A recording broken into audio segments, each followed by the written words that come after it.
Tired of drab Minecraft builds and craving a clean, modern look? First, you'll need the ingredients for sand blocks, 4 gravel blocks, and 1 white dye. You can get sand from beaches or deserts. Gravel can be found underground or underwater. White dye is crafted with bone meal, so kill skeletons for their bones. Place the bone in the crafting table, and boom, bone meal. Place bone meal into the crafting table to create white dye. Now, let's get crafting. Head over to your crafting table.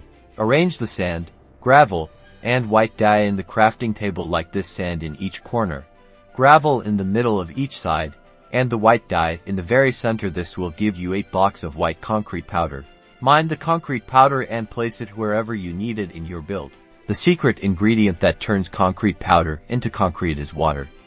Pour some water on the powder, and you'll have solid white concrete. Now you can craft tons of white concrete to bring your dreams to life. Start building, and thanks for watching.